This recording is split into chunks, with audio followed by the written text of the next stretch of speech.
Ang pag-uusapan natin ay isang kondisyon ng kababaihan.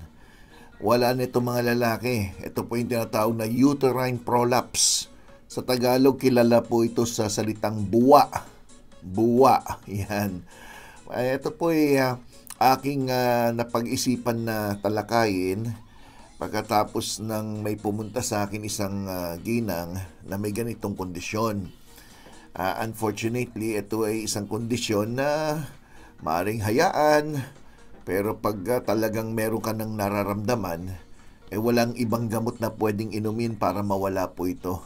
The only solution is operation.